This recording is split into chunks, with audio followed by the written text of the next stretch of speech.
चलिए आज बात करते हैं जेंडर की।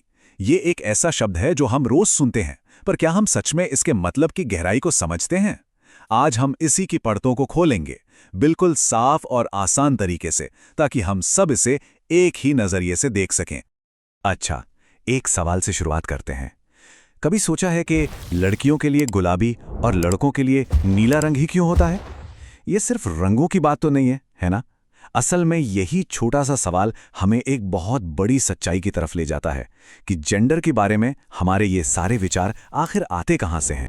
तो इस विषय की तह तक पहुंचने के लिए हम इन कुछ खास पड़ावों से गुजरेंगे। इससे हमारी आज की समझ की यात्रा का एक नक्शा समझिए। चलिए एक एक करके इस दिलचस्प विषय को समझना शुरू करते हैं। तो सबसे पहली और सबसे जरूरी बात जो हमें समझनी है वो है सेक्स और जेंडर के बीच का फर्क। ये इस पूरी बातचीत की नींव है, तो चलिए इसे एकदम साफ कर लेते हैं। तो देखिए, यहां पर अंतर बिल्कुल साफ है। सेक्स यानी लिंग पूरी तरह से बायोलॉजिकल है, ये हमारी शारीरिक बनावट से जुड़ा है। वहीं दूसरी तरफ जेंडर सामाजिक है, ये वो है जो हम अपने आसपास की दुनिया, अपने समाज और अपनी संस्कृति से सीखते हैं। इसे याद रखने का सबसे आसान तरीका है, सेक्स जन्म के साथ मिलता है, जेंडर समाज सिखाता है। और हाँ, यहीं पर सबसे बड़ी गलतफहमी होती है जिसे हमें बचना है। ये सोचना कि जेंडर जन्म से तय होता है, ये बिल्कुल गलत है। हमेशा याद रखिए, जन्म के समय हमारा बायोलॉजिकल सेक्स तय होता है, जेंडर नहीं। ये एक बहुत ही जरूरी फर्क है। तो अब शायद मन में ये सवाल आ रहा होगा कि अगर जेंडर जन्म से नहीं मिलता तो फिर ये आता कहाँ से है? यहीं पर सोशल कंस्ट्रक्ट या सामाजिक संरचना का आइडिया सामने आता है। इसका सीधा सा मतलब है कि जेंडर को समाज ने बनाया है, ये कोई कुदरती या पत्थर की लकीर नहीं है। ये बात इस विचार को बिल्कुल सटीक ढंग से समझाती है। हमारा समाज, हमारी संस्कृति हमें सिखाती है कि एक लड़के या लड़की को कैसा होना चाहिए, कैसा व्यवहार करना चाहिए। और मजे की बात यह है कि ये नियम हर समाज और हर जमाने में बदलते रहते हैं, जो इस बात का पक्का सबूत है कि ये बायोलॉजिकल नहीं है। तो इस सामाजिक सीख हमें मिलती कहाँ से है? असल में हर जगह से। हमारे परिवारों में लड़कों के लिए कारें और लड़कियों के लिए गुड़िया, हमारे स्कूलों में, मीडिया में और यहाँ तक कि हमारी भाषा में भी। जरा सोचिए, लड़के रोते नहीं जैसी बातें कितनी आम हैं। यही छोटे छोटे संदेश मिलकर जेंडर के बारे में हमारी बड़ी समझ को बनाते हैं। चलिए अब इस मामले को थोड़ा और गहराई से देखते हैं। अब हमें समाज की बनाई इन भूमिकाओं और इनसे पैदा होने वाली हानिकारक कठोर सोच यानी स्टीरियोटाइप्स के बीच का फर्क समझना होगा। जेंडर भूमिकाएं आप कह सकते हैं समाज की एक ऐसी रूल बुक की तरह हैं जो कहीं लिखी तो नहीं है, पर सब उसे मानते हैं। ये हमें बताती हैं कि एक पुरुष या महिला होने के नाते हमसे कैसे व्यवहार की उम्मीद की जाती है। यहाँ पर पारंपरिक भूमिकाओं के कुछ क्लासिक उदाहरण हैं। पुरुषों से उम्मीद की जाती है कि वे मजबूत हों और घर चलाएं, जबकि महिलाओं से देखभाल करने वाली और भावुक होने की।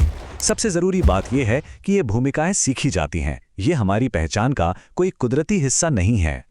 और जब यही भूमिकाएं बहुत ज्यादा कठोर और सीमित करने वाली बन जाती हैं, तो वे जेंडर स्टीरियोटाइप्स या रूढ़िवादी सोच में बदल जाती हैं। ये इस बात पर जोर देती हैं कि किसी को कैसा व्यवहार करना ही चाहिए। ये सिर्फ मान्यताएं हैं, कोई सच्चाई नहीं। और ये एक और आम वैचारिक जाल है, ये कहना कि महिलाएं कुदरती तौर पर देखभाल करने वाली होती हैं, असल में एक सामाजिक भूमिका को बायोलॉजी का नाम देना है। ये एक ऐसा स्टीरियोटाइप है जो एक सीखे हुए व्यवहार को जन्मजात गुण बताकर हमें गुमराह करता है। तो यहाँ सबसे अहम बात यह है, ये स्टीरियोटाइप सिर्फ ख्याली बातें नहीं हैं, ये बहुत खतरनाक हो सकते हैं, क्योंकि यही सोच आगे चलकर पक्षपात और भेदभाव को जन्म देती है, जिससे असल दुनिया में असमानता पैदा होती है। यह फर्क साफ है। स्टीरियोटाइप एक सोच है, जैसे ये मानना कि लड़कियां कमजोर होती हैं, लेकिन जब इस सोच पर अमल किया जाता है, जैसे लड़कियों को खेलने से रोकना, तो ये जेंडर पक्षपात बन जाता है। एक दिमाग में है, दूसरा व्यवहार में, और यही पक्षपात आगे चलकर मौकों की कमी जैसी बड़ी समस्याओं की जड़ बनता है। और ये सिलसिला कुछ इस तरह चलता है। पहले एक कठोर सोच यानी स्टीरियोटाइप बनता है, फिर उस सोच के आधार पर पक्षपात वाला व्यवहार होता है, और आखिर में यही व्यवहार एक गलत नतीजे यानी असमानता को जन्म देता है। चलिए अब एक ऐसी खास जगह पर ध्यान देते हैं जहां जेंडर की ये धारणाएं अक्सर अनजाने में ही और मजबूत हो जाती हैं, और वो जगह है स्कूल। स्कूलों में कई बार अनजाने में ही शिक्षक लड़कों की तारीफ उनके लॉजिक के लिए और लड़कियों की तारीफ उनकी अच्छी लिखावट के लिए करते हैं, या फिर लड़कों को साइंस और लड़कियों को आर्ट्स लेने के लिए प्रोत्साहित किया जाता है। ये छोटे छोटे काम भी जेंडर स्टीरियोटाइप्स की जड़ों को और गहरा करते हैं। लेकिन एक टीचर इसका मुकाबला भी कर सकता है। एक जेंडर संवेदनशील शिक्षक ऐसी भाषा का इस्तेमाल करता है जो किसी जेंडर से बंधी ना हो।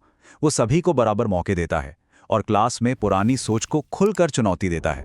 वे छात्रों को अपनी पसंद का कोई भी विषय या करियर चुनने की आज़ादी देते हैं, भले वो पारंपरिक हो या ना हो।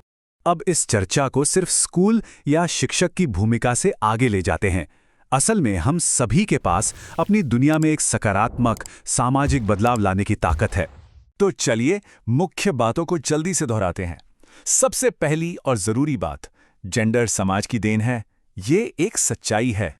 और दूसरी सबसे बड़ी गलतफहमी जिसे दूर करना है, ये सोचना कि हमारा जेंडर से जुड़ा व्यवहार हमारी बायोलॉजी तय करती है, ये पूरी तरह से गलत है। एक टीचर सिर्फ देखता नहीं है, एक टीचर बदलाव लाता है। और यह विचार सिर्फ शिक्षकों के लिए नहीं है। हम में से हर किसी के पास वो बदलाव लाने वाला एजेंट बनने की शक्ति है, चाहे हम कहीं भी हों, कुछ भी करते हों। तो मैं आपको इसी सवाल के साथ छोड़े जाता हूं। अगर ये सच है कि जेंडर की कहानी समाज ही लिखता है, तो इसमें हम कौन सा किरदार निभाना चाहेंगे? क्या हम वही पुरानी स्क्रिप्ट दोहराते रहेंगे या फिर इसे दोबारा लिखने में मदद करेंगे? फैसला हमारा है।